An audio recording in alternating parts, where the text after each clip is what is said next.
শুরু করছি আজকের সংবাদ।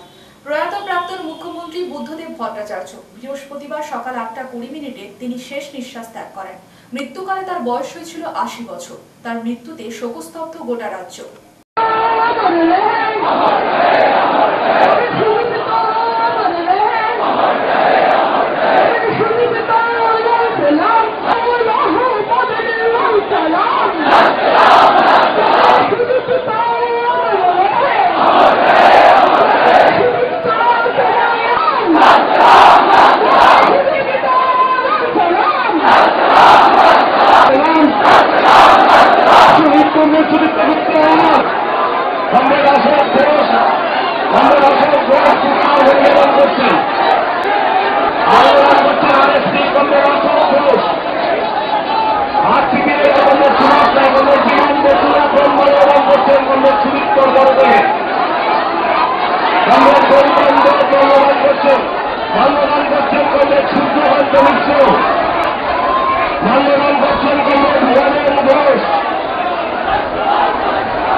প্রয়াত প্রাক্তন মুখ্যমন্ত্রী বুদ্ধদেব ভট্টাচার্য বৃহস্পতিবার সকাল 8:20 তিনি শেষ নিঃশ্বাস ত্যাগ করেন। মৃত্যুকালে তার বয়স হয়েছিল 80 বছর। তার মৃত্যুকে শোকস্তব্ধ গোটা রাজ্য। তার মৃত্যুর পরে তার পরিবারের সঙ্গে দেখা করেন রাজ্যের মুখ্যমন্ত্রী মমতা বন্দ্যোপাধ্যায় থেকে শুরু করে রাজ্যপাল সিবি আনন্দ বোস সহ সমস্ত রাজনৈতিক দলের নেতাকর্মীরা। তার মৃতদেহ আজ পিস হেভেনে রাখা হবে। শুক্রবার সকাল 11টায় মিছিল করে প্রথমে বিধানসভা, তারপরে সিপিএমের দলীয় কার্যালয়ে রাখা হবে। সেখানেই সবাই তাকে শেষ শ্রদ্ধা জানাবেন। প্রাক্তন মুখ্যমন্ত্রীকে রাষ্ট্রীয় মর্যাদায় গান সেলুটের মাধ্যমে শেষ শ্রদ্ধা জানানো হবে। তারপরে সরকারি হাসপাতালে তার দেহ দান করা হবে। দীর্ঘ রাজনৈতিক জীবনের এক ইতিহাসের সমাপ্তি হলো বৃহস্পতিবার। আবাস নিউজের পক্ষ থেকেও প্রাক্তন মুখ্যমন্ত্রীর মৃত্যুতে শোক প্রকাশ করা হয়।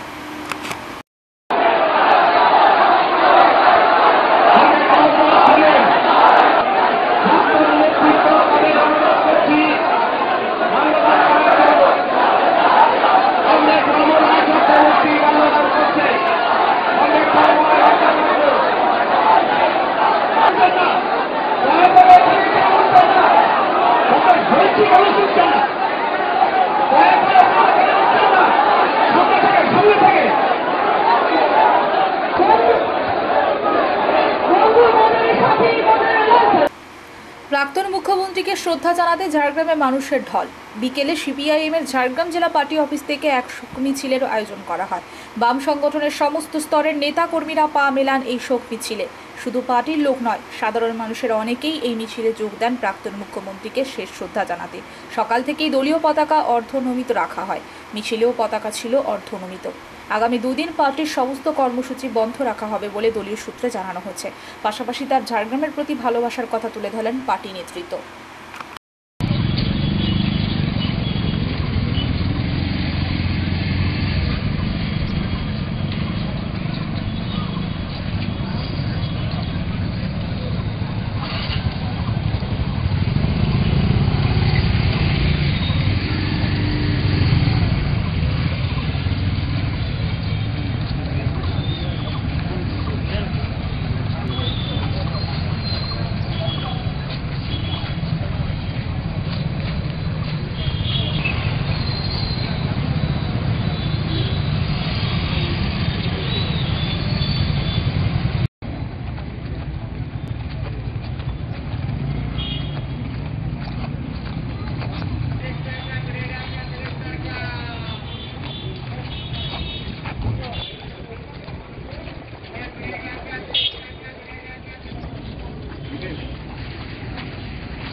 আর কি কর্মসূচি আপনারা পালন করছেন? আজকে সকাল 8টার সময় আমাদের পলিট ব্যুরোর প্রাক্তন সদস্য এবং রাজ্যের পশ্চিমবঙ্গ সরকারের মুখ্যমন্ত্রী বুদ্ধদেব ভট্টাচার্য প্রয়াত হয়েছেন। তিনি ডিওয়াইএফআইয়ের প্রতিষ্ঠাতা সম্পাদকও বটে। কেবলমাত্র পার্টি সংগঠন নয়, সরকারিভাবেও তিনি অত্যন্ত গুরুত্বপূর্ণ ভূমিকা পালন করেছেন। ঝাড়গ্রামের সঙ্গে তার একটা দীর্ঘ যুগশক্তিতা ছিল। যখন তিনি তথ্য সংস্কৃতি দপ্তরের মন্ত্রী ছিলেন, ঝাড়গ্রামে যে আদিবাসী লোকরঞ্জন শাখা আছে তার প্রতিষ্ঠা করা এবং তাকে নিয়ে তার বড় একটা বিষয়, সেটা বুদ্ধদার মাথা থেকে এসেছিল। সড়কপথে কলকাতা থেকে ঝাড়গ্রামে এলেন রাজ্যের মুখ্যমন্ত্রী মমতা বন্দ্যোপাধ্যায়। বৃহস্পতিবার সকালে রাজ্যের প্রাক্তন মুখ্যমন্ত্রী বুদ্ধদেব ভট্টাচার্য কলকাতার পাম এভিনিউতে নিজের বাসভবনে শেষ নিঃশ্বাস ত্যাগ করেন। সেখানে গিয়ে প্রয়াত রাজ্যের প্রাক্তন মুখ্যমন্ত্রী বুদ্ধদেব ভট্টাচার্যকে ফুলের মালা দিয়ে শেষ শ্রদ্ধা জানান রাজ্যের মুখ্যমন্ত্রী মমতা বন্দ্যোপাধ্যায়। সড়কপথে কলকাতা থেকে ঝাড়গ্রামে এলেন রাজ্যের মুখ্যমন্ত্রী মমতা বন্দ্যোপাধ্যায়। বৃহস্পতিবার সকালে রাজ্যের প্রাক্তন মুখ্যমন্ত্রী বুদ্ধদেব ভট্টাচার্য কলকাতার পাম এভিনিউতে নিজের বাসভবনে শেষ নিঃশ্বাস ত্যাগ করেন। সেখানে গিয়ে প্রয়াত রাজ্যের প্রাক্তন মুখ্যমন্ত্রী বুদ্ধদেব ভট্টাচার্যকে ফুলের মালা দিয়ে শেষ শ্রদ্ধা জানান রাজ্যের মুখ্যমন্ত্রী মমতা বন্দ্যোপাধ্যায়। সেই সঙ্গে তিনি তার পরিবারবর্গকে সমবেদনা জানান। এরপর তিনি সড়কপথে কলকাতা থেকে ঝাড়গ্রামের উদ্দেশ্যে রওনা দেন। একইভাবে ঝাড়গ্রাম জেলার বালিভাষা লোধাশুলি এলাকায় রাস্তার দুই ধারে দাঁড়িয়ে বহু মানুষ মুখ্যমন্ত্রী মমতা বন্দ্যোপাধ্যায়কে অভিনন্দন জানান, যার ফলে মুখ্যমন্ত্রীকে স্বাগত জানাতে বৃহস্পতিবার রাস্তার দুই ধারে মানুষের ভিড় ছিল চোখে পড়ার মতো, যার ফলে কড়া পুলিশি নিরাপত্তার মধ্য দিয়ে বৃহস্পতিবার বিকেলে সড়ক পথে কলকাতা থেকে ঝাড়গ্রাম টুরিস্ট কমপ্লেক্সের অতিথি নিবাসে উঠেন রাজ্যের মুখ্যমন্ত্রী মমতা বন্দ্যোপাধ্যায়। শুক্রবার বিশ্ব আদিবাসী দিবস উদযাপন অনুষ্ঠানে যোগ দিতে ঝাড়গ্রামে এলেন মুখ্যমন্ত্রী। ঝাড়গ্রাম স্টেডিয়ামে শুক্রবার বেলা 12টার সময় বিশ্ব আদিবাসী দিবসের মূল অনুষ্ঠান। বৃহস্পতিবার বিকেলে 4:30টায় ঝাড়গ্রাম টুরিস্ট কমপ্লেক্সের অতিথি নিবাসে ঢোকার মুখে রাজ্যের মুখ্যমন্ত্রী ঝাড়গ্রামের প্রাক্তন সাংসদ ডক্টর উমা সরেন, গোপীবল্লভপুরের বিধায়ক ডক্টর খগেন্দ্রনাথ মাহাতোর সাথে দাঁড়িয়ে কথা বলেন। পাশাপাশি মুখ্যমন্ত্রীকে স্বাগত জানিয়ে দাঁড়িয়ে থাকা মুন্ডা সমাজের সদস্যদের ডেকে নিয়ে তাদের কথা শোনেন। তাদের দাবির পরিপ্রেক্ষিতে আশ্বাসও দেন। শারদাপীঠ স্কুলের সন্ন্যাসিনীরা রাস্তায় অপেক্ষারত দেখে তাদের সাথেও কথা বলেন মুখ্যমন্ত্রী।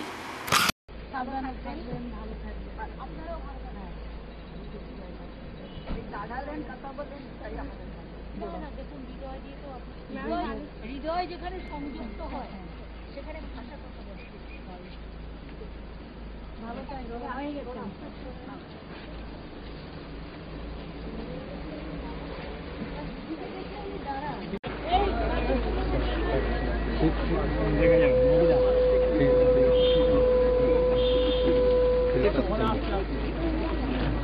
হারাইব না এখানেই থাকবে।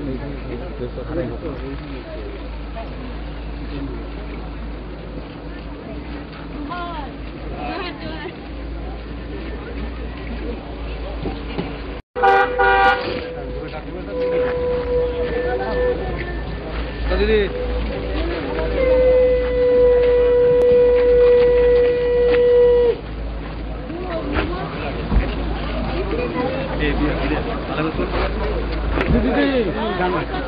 ঠিক আছে।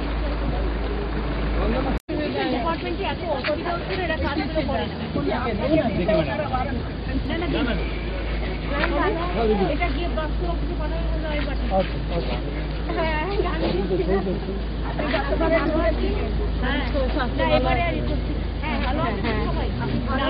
নানা রকম পরিস্থিতি আমরা বুঝতে পারি জন্য যোগাযোগ যাত্রী পুত্র মারা গেলেন, সকাল থেকে প্রোগ্রামটাই চেঞ্জ হয়ে গেল। আমরা জানিয়ে ছুটি দিয়ে দিই। আরে আমি বলি ওরা ওদের এত করতেছে। রাজ্যে প্রথম নজিরবিহীন ঘটনা ঘটালেন এক প্রধান শিক্ষক। 25 জন ছাত্রছাত্রীকে মিড ডে মিল খাইয়ে সরকারি খাতায় মিড ডে মিল খাওয়ানোর হিসাব বসালেন 465 জনে। এই খবর ছড়িয়ে পড়তেই স্কুলের সামনে বিক্ষোভ অভিভাবক থেকে গ্রামবাসীদের। পূর্ব মেদিনীপুর জেলার কাথি 1 নম্বর ব্লকের শাবাজপুর গ্রাম পঞ্চায়েত এলাকা শাবাজপুর হাই স্কুলের প্রধান শিক্ষকের বিরুদ্ধে মিড ডে মিলের খাওয়ার চুরির অভিযোগ তুলে সরব গ্রামবাসী থেকে অভিভাবকরা। রাজ্যে এই প্রথম নজিরবিহীন ঘটনা ঘটালেন এক প্রধান শিক্ষক। 25 জন ছাত্রছাত্রীকে মিড ডে মিল খাইয়ে সরকারি খাতায় মিড ডে মিল খাওয়ানোর হিসাব কষালেন 465 জনের। এই খবর ছড়িয়ে পড়তেই স্কুলের সামনে বিক্ষোভ অভিভাবক থেকে গ্রামবাসীদের। পূর্ব মেদিনীপুর জেলার কাঁথি 1 নম্বর ব্লকের শাহবাজপুর গ্রাম পঞ্চায়েত এলাকার শাহবাজপুর হাই স্কুলের প্রধান শিক্ষকের বিরুদ্ধে মিড ডে মিলের খাওয়ার চুরির অভিযোগ তুলে সরব গ্রামবাসী থেকে অভিভাবকরা। ঘটনার সূত্রপাত গত 29 জুলাই প্রবল বৃষ্টির কারণে ক্লাস 5 থেকে 8 পর্যন্ত মোট 25 জন ছাত্রছাত্রী উপস্থিত হয়। এই উপস্থিতির সংখ্যায় প্রধান শিক্ষকদের রান্নাকারীদের বলেন 30 থেকে 32 জনের রান্না করতে। প্রধান শিক্ষকের নির্দেশ মতো এই 30 থেকে 32 জনের রান্না করা হয়। খেতে দেওয়া হয় মোট 25 জনকে। ঠিক তারপরেই ঘটনাটি কান খাসা হতেই গোপনভাবে ব্লক থেকে খোঁজখবর নেওয়া হয়। প্রধান শিক্ষক আজকের দিনে মোট কতজন ছাত্রছাত্রীকে খাইয়েছে তার হিসাব জমা দিয়েছে। খোঁজখবর নিয়ে জানতে পারেন গ্রামবাসী অভিভাবকরা ওই 29 জুলাই মোট 25 জন ছাত্রছাত্রী মিড ডে মিল খেয়েছে, অথচ ওই হাই স্কুলের প্রধান শিক্ষক মোট 465 জন ছাত্রকে খাইয়েছে বলে হিসাব জমা দেয় এবং প্রেজেন্ট খাতায় উপস্থিতিও দেখানো হয়। এরপরেই সন্দেহর দানা বাঁধতে থাকে অভিভাবকদের মধ্যে, কারণ এই প্রধান শিক্ষকের বিরুদ্ধে স্কুলের মিড ডে মিলের চালসহ একাধিকবার দুর্নীতির অভিযোগে সরকারি আধিকারিকরা স্কুল ভিজিট করেছেন। এই ঘটনার পূর্ণাঙ্গ তদন্তের জন্য গার্ডিয়ানরা লিখিত অভিযোগ দায়ের করেন। অভিযোগ জানানো হয় কাঁথি 1 নম্বর বিডিওর কাছে, শাহবাজপুর গ্রাম পঞ্চায়েত প্রধানের কাছে এবং এসটিপিও, এসটিও, পূর্ব মেদিনীপুর জেলা মহকুমা শাসক, জেলা পুলিশ সুপার সহ এমনকি রাজ্যের মুখ্যমন্ত্রী মমতা বন্দ্যোপাধ্যায়কেও দিদিকে বলতে ফোন করে জানানো হয়। প্রধান শিক্ষকের বিরুদ্ধে কোনো প্রশাসনিকভাবে ব্যবস্থা না নেওয়ার ফলে স্থানীয় গ্রামবাসী অভিভাবকরা স্কুলের সামনে পরীক্ষা ছুটির পরে বিক্ষোভ দেখাতে থাকেন। তাদের দাবি এই প্রধান শিক্ষককে এই স্কুল থেকে সরিয়ে নিতে হবে এবং অন্য প্রধান শিক্ষককে এখানে নিয়োগ করতে হবে। যাই করবেন স্কুলের রক্ষা করে করাই ভালো, আর পক্ষপাতহীন করাই ভালো।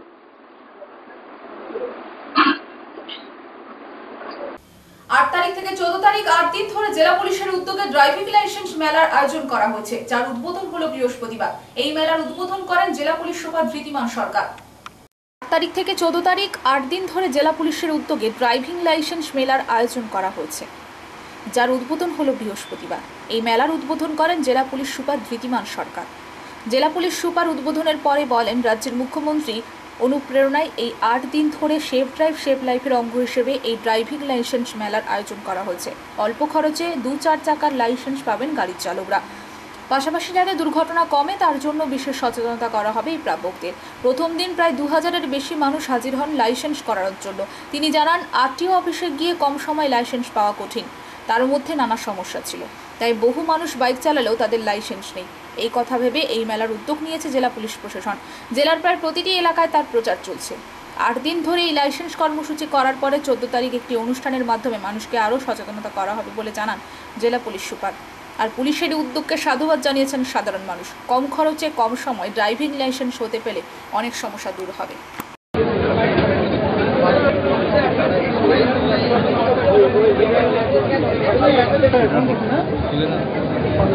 হ্যালো, আধারে মাস্টার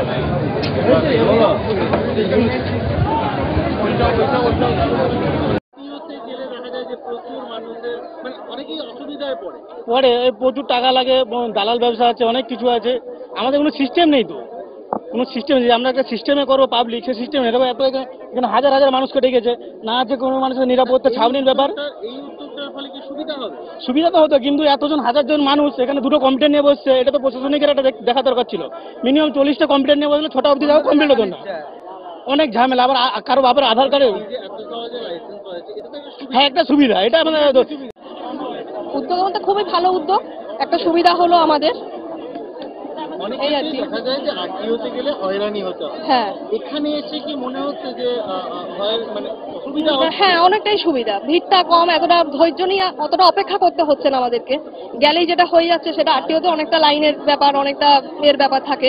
কিভাবে করবেন সেটা নিয়ে একটা হ্যাপা। হ্যাঁ হ্যাঁ, সেটাও একটা ঝামেলা থাকে। তো এখানে পুলিশের এটা খুবই ভালো উদ্যোগ। হ্যাঁ, আমার শ্রেয়সী দাস। আমি 1 বছরই হয়েছে নতুন গাড়ি কিনেছি, আর আমার এর আগে 13 বছর আমি চালিয়েছি গাড়ি, কিন্তু হ্যাঁ আমার মেদিনীপুরে মল্লিক চকে। না আসলে বাবার নামে ছিল তো গাড়িটা, ওই জন্য হয়নি, বাবার লাইসেন্সে হয়ে গেছিল কাজ। এবারে নিজের নামে কেনা হয়েছে, তাই ভাবলাম নিজের এতেই করি, সেই জন্য আর কি। প্রচুর মানুষের মাননীয় মুখ্যমন্ত্রীর নির্দেশে আমাদের যে সারা পশ্চিমবাংলা জুড়ে সেফ ড্রাইভ সেভ লাইফ যে প্রোগ্রামটি চলে, যেটা প্রজেক্টের মাধ্যমে আমরা সমস্ত পশ্চিমবঙ্গের মধ্যে ট্রাফিক সেফটি রেগুলেশনস এবং ট্রাফিক আইন মেনে চলানোর জন্য সারা বছর যে প্রক্রিয়া চলে, তার মধ্যে একটি অন্যতম অভিনব সংযোজন এই ট্রাফিক কমিউনিটি পুলিশিং এর নাম, যার নাম ড্রাইভিং লাইসেন্স মেলা। আমাদের জেলায় এইটি একটি প্রথম এই মেলা আমরা অর্গানাইজ করছি, যে মেলার মধ্য দিয়ে আমরা যে ইয়াং জেনারেল যারা জনসাধারণ আছে, ইয়াং ছেলে মেয়েরা যারা আছেন এখানে এসছেন, দেখতে পাচ্ছেন 2000-এর উপরে আছে আমাদের ফার্স্ট ডেতে, হিউজ টার্ন আউট, এবং সবাই চাইছে তাদের ড্রাইভিং যেন লিগালাইজ হয়, এবং ড্রাইভিং লাইসেন্স পাওয়ার সঙ্গে সঙ্গে তারা যেমন ড্রাইভিংটাকে সিরিয়াসলি করবে এবং মোর লিগালাইজড ওয়েতে করবে। তার সাথে সাথে তাদের প্রতি দায়বদ্ধতাও চলে আসবে যে আপনি যখন একটি ড্রাইভিং লাইসেন্স নিয়ে গাড়িটি চালাচ্ছেন, তো সেই যদি কোনো অসুবিধাও হয়, সেখানে অ্যাক্সিডেন্ট বা আদার্স কিছু হলে তার দায়িত্ব কিন্তু তার। এটা একটা shared responsibility. Shared responsibility means এটা পুলিশের যেমন দায়িত্ব, ট্রাফিকের যেমন দায়িত্ব, আরটিওর যেমন দায়িত্ব এনফোর্সমেন্ট করা, তার সঙ্গে সঙ্গে আপনারা জানেন যারা যারা ড্রাইভিং করে তাদেরও দায়িত্ব সেফটি সিকিউরিটি মেনটেন করে, স্পিড লিমিট মেনটেন করে, আদার্স যে ট্রাফিক প্রভিশনস বা রোডের যে রুলস আছে সেগুলো মেনটেন করে তারা যেন চালায়। আমি আপনারা এখানে দেখতে পাচ্ছেন যে হিউজ পরিমাণে ইয়াং ছেলেরা এসছে, মেয়েরা এসছে, তারা ড্রাইভিং লাইসেন্সের জন্য এরকম একটি প্ল্যাটফর্ম তারা পায়নি। এটা আমাদের একটি আজকে সাকসেসফুল কমিউনিটি পুলিশিং প্রোগ্রাম, এবং এটি 7 দিন ধরে চলবে। আজকে শুভ সূচনা করলাম। এর মধ্য দিয়ে আমরা বিশ্ব আদিবাসী দিবসে, আর দ্যাট মিনস টুমরো, আগামীকাল আমরা স্পেসিফিক্যালি ফোকাস করছি আদিবাসী এরিয়াগুলোতে, যেখানে ড্রাইভিং লাইসেন্স ছেলেদেরকে মেয়েদেরকে তুলে দেওয়ার জন্য। এবং তারপরে স্বাধীনতা দিবসের আগের দিন 14 তারিখ আমাদের এখানে একটা ছোট্ট প্রোগ্রাম করে আমাদের কমিউনিটি পুলিশিং প্রোগ্রামটি শেষ হবে। সেদিন পথ নাটিকা থাকবে এবং বিভিন্ন ড্রাইভিং লাইসেন্স রিলেটেড কিছু রুলসের ওপর আমরা ওখানে একটা ছোট ডেমনস্ট্রেশন দেবো। এবং সর্বোপরি সেদিন আমরা বলবো যে যারা যারা ড্রাইভিং করতে গিয়ে অ্যাক্সিডেন্ট হয়েছে, অ্যাম্পুটেশনস হয়েছে, তাদের জীবন কত কষ্টকর, সেটা বলেই আমরা আমাদের প্রোগ্রামটি শেষ করব। Thank you so much. Thank you. বুধবার সন্ধ্যা নাগাদ কাজ শেষ করে বাড়ি ফেরার পথে মোটর বাইকের ধাক্কায় মর্মান্তিক মৃত্যু হয় এক ব্যক্তির। স্থানীয় সূত্রে জানা গেছে পেশায় তিনি একজন ফেরিওয়ালা ছিলেন। দুর্ঘটনাটি ঘটেছে পশ্চিম মেদিনীপুর জেলার খড়গপুর বালেশ্বর 16 নম্বর জাতীয় সড়কে বেলদা থানার কুড়িগেড়িয়ার কাছে। বুধবার সন্ধ্যা নাগাদ কাজ শেষ করে বাড়ি ফেরার পথে মোটর বাইকের ধাক্কায় মর্মান্তিক মৃত্যু হয় এক ব্যক্তির। স্থানীয় সূত্রে জানা গেছে পেশায় তিনি একজন ফেরিওয়ালা ছিলেন। দুর্ঘটনাটি ঘটেছে পশ্চিম মেদিনীপুর জেলার খড়গপুর বালেশ্বর 16 নম্বর জাতীয় সড়কের বেলদা থানার কুলিগেড়িয়ার কাছে। পুলিশ জানিয়েছে মৃত ব্যক্তির নাম বরুণ দেবনাথ, বয়স 25 বছর, বাড়ি পূর্ব মেদিনীপুর জেলার পটাশপুর থানার গোকুলপুর গ্রামে। এদিন কাজ সেরে সাইকেলে করে বাড়ি ফেরার পথে দুর্ঘটনায় মর্মান্তিক মৃত্যু হয় তার। জানা গিয়েছে এদিন দাঁতনের দিক থেকে বেলদার দিকে আসার সময় পেছন থেকে কোনো এক মোটর বাইক সামনে থাকা একটি কন্টেনার গাড়িকে ওভারটেক করতে গেলে সাইকেলে করে রাস্তার ধারে যাওয়া ওই ফেরিওয়ালাকে ধাক্কা মারে, যার ফলে ঘটে দুর্ঘটনা। এরপর স্থানীয়রা তড়িঘড়ি করে আহতকে উদ্ধার করে বেলদা সুপার স্পেশালিটি হাসপাতালে নিয়ে গেলে চিকিৎসক মৃত বলে ঘোষণা করেন। খবর পেয়ে হাসপাতাল থেকে মৃতদেহ ময়নাতদন্তে পাঠানোর জন্য সংগ্রহ করেছে বেলদা থানার পুলিশ। তবে হাই রোডের উপর বারবার এই ধরনের অ্যাক্সিডেন্টের ঘটনা ঘটায় বাড়তি পুলিশি নিরাপত্তা থাকলে প্রবণতা কমবে বলে জানা গিয়েছে।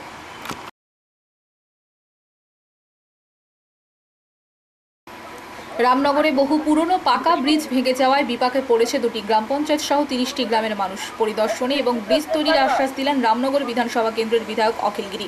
পূর্ব মেদিনীপুর জেলার রামনগর বিধানসভা কেন্দ্রের রামনগর ব্লকের দেপাল গ্রাম পঞ্চায়েত ও পালথি গ্রাম পঞ্চায়েতের যোগাযোগের পাকা ব্রিজ গতকাল রাতে ভেঙে যাওয়ার ফলে যাতায়াত পুরোপুরি বন্ধ। এই ব্রিজের উপর দিয়ে রামনগর সহ কাথিএগ্রা মানুষ উড়িষ্যা যাওয়ার শর্ট রুট বলে পরিচিত। গতকাল সন্ধ্যায় ফাঁকা ব্রিজের প্রায় 6টি পিলার বসে যাওয়ার ফলে ব্রিজকে পুরোপুরি অকেজো হয়ে পড়েছে। ওই সময় ব্রিজের উপর কেউ ছিল না বলে জানাচ্ছেন গ্রামবাসীরা। সে কারণে কোনো ক্ষতির সম্মুখীন হতে হয়নি। তা না হলে হয়তো বহু মানুষের প্রাণ চলে যেত।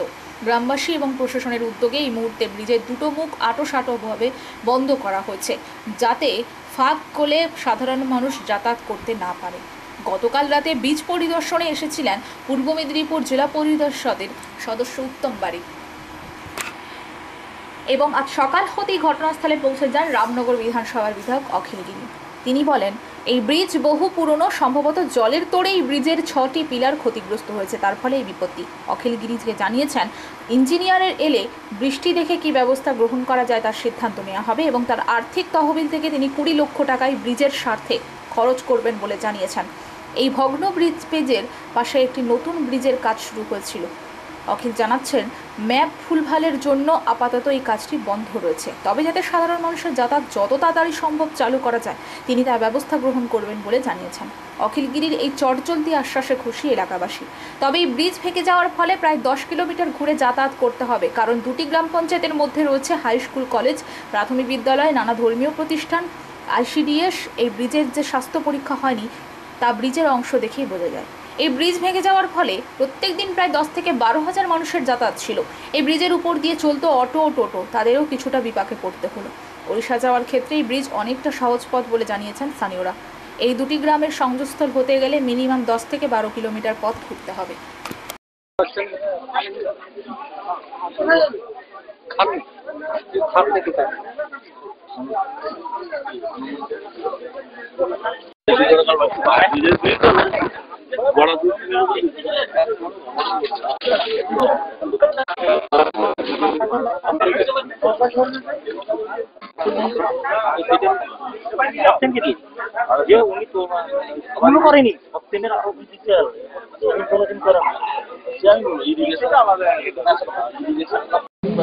বহু মানুষ এই পুরনো ব্রিজের উপর যাতায়াত করে, যানবাহনও চলাচল করে। তো আমাদের নতুন ব্রিজ কাজ শুরু হয়েছে, যদিও কাজটা দ্রুত গতিতে হচ্ছে না, খুবই ধীর গতিতে হচ্ছে। অনেক দিন ধরে ব্রিজের কাজ শুরু হয়েছে, কিন্তু বর্তমান যে অবস্থা আছে সে অবস্থায় একটা অস্থায়ীভাবে কিছু একটা ব্যবস্থা করা দরকার। বেলা 11টার সময় ইরিগেশন সেচ দপ্তরে ইঞ্জিনিয়ার আসবে, ও দেখে যেভাবে ব্যবস্থা করবে, হয় একটা খুব দ্রুততার সঙ্গে একটা মজবুত একটা কাঠের ব্রিজ করে দেওয়া, তা না হলে এই ব্রিজটাকে কিভাবে সারানো যায়। তবে এটা তো অত্যন্ত পুরনো ব্রিজ, তো সেটা ইঞ্জিনিয়ার বলবে। ইঞ্জিনিয়ার এলে আমরা ইঞ্জিনিয়ারকে খবর দিয়েছি। দাদা বলছেন স্থানীয় প্রায় 10 থেকে 12,000 মানুষ প্রতিনিয়ত এই রাস্তায় যোগাযোগ করেন, সামনেই পরীক্ষা চলছে, বাচ্চাদের স্বাস্থ্যকেন্দ্র রয়েছে, তড়িঘড়ি আপৎকালীন কোনো ব্যবস্থা গ্রহণ করা হবে? আপৎকালীন ব্যবস্থা গ্রহণ করার জন্য যা ব্যবস্থা, যদি আমাদের এখানে বালি বস্তা দিয়ে দু সাইডে একটু ওপাশে বালি বস্তা এপাশে বালি বস্তা দিয়ে তার উপরে যদি কিছু পাটাতন দিয়ে আপাতত যাতায়াত করা যায়, সে ব্যবস্থাটা আমরা দেখছি কীভাবে কী করা যায়। সেটা ইঞ্জিনিয়ার না এলে আমি তো বলতে পারবো না। তবে আমার অভিজ্ঞতাই বলে যে এই যে মাঝখান দিয়ে যেখানে স্রোতটা যাচ্ছে তার উপরে পাটাতন দেওয়া যেতে পারে, কিন্তু সে পাশে বালি বস্তা এপাশে বালি বস্তা দিয়ে টেম্পোরারি করা, কিন্তু এটা বেশি দিন ঠিক থাকবে না। আবার অত্যধিক বৃষ্টি হলে জোয়ারে ভাসিয়ে নিয়ে চলে যাবে এই বালি বস্তাগুলো। সেই জন্যে কীভাবে কি করা যায় ইঞ্জিনিয়ারকে ডেকে পাঠানো হয়েছে। একটা খুব জরুরি ভিত্তিতে 1 দিন 2 দিনের মধ্যে এটা তৈরি করে দেওয়া যায়। নমস্কার।